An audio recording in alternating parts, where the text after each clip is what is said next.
Hi mga mare, atin na namang simula ng ating A Day in My Life vlog. So meron din pala ako ditong tirang manok na 5 hiwa na aking isinantabi kagabi. Para may pangulam ang aking anak sa umaga gawa ng Lunis at may pasok at dahil nga. Meron din akong tirang crispy fry, ito na aking ginamit, di na ako gumamit pa ng itlog para makatipid na rin. At pagkatapos ko ngang imekos-mekos ang aking manok ay nagpapainit naman ako dito ng mantika. So ayan nga at mainit na at akin ang ilulunod itong aking manok. So kung napapansin nyo ay kung bakit hindi na ako nagsaing, kasi nga ang dami naming bahaw, ang dami naming tirang pagkain. Hindi na ako nagsasaing kasi nga baka masisira lang din yun. At habang hinihintay kong maluto itong ating manok, ay inihanda ko na rin ang aking lulutuin na isusunod ko ay yung ating turon. Kahapon ko pa ito binalot, nilagay ko lang sa ref para maiwasan siyang tumigas yung kanyang wrapper. Na-ready ko na nga ito at dahil maaga ko itong lulutuin at dadalhin ko ito papuntang school ng aking anak. So ayan na at luto na nga ang ating fried chicken. Isusunod ko naman sa pagpapainit ay ang mantika na gagamitin natin sa pagluluto ng turon.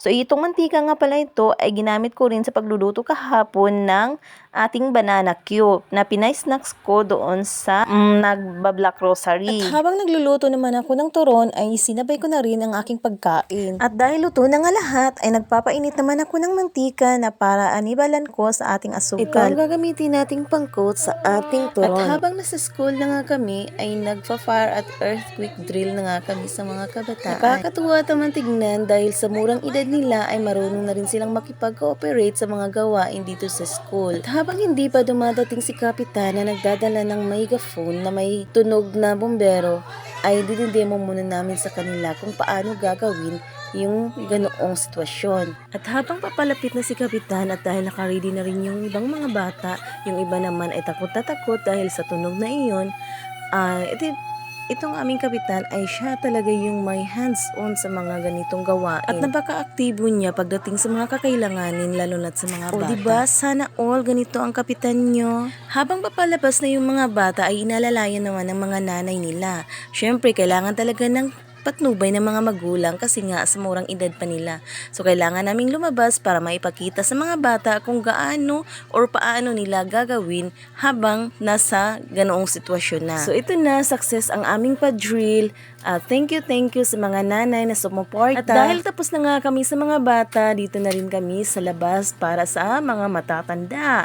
So habang wala pa yung mga taga-BFP personnel ay dito muna kami nagmamaritisan sa labas. Wala nga natapos yung fire drill na para sa matatanda kasi nga may lakad pa ako papuntang elementary school. Opo, nasa school po ako kasi po ako ay nag-volunteer na bilang isang tutor dito sa bagong in-implement ng DepEd, which is ito ay yung Project 6B na bawat batang Bicolano ay bihasang bumasa at bumilang. Sobrang nakakatuwa lang dahil nga sa unang lesson namin ay about sa 8 family in CBC word pattern. Tinawag nila itong basic. Ewan ko lang sa susunod na mga araw kung tatawagin pa nila itong basic kung pupunta na kami sa sentences na pagpapabasa. At dito lang muna nagtatapos ang ating A Day in My Life vlog mga mare kasi nga lobate yung kumare nyo. At thank you for watching. Bye!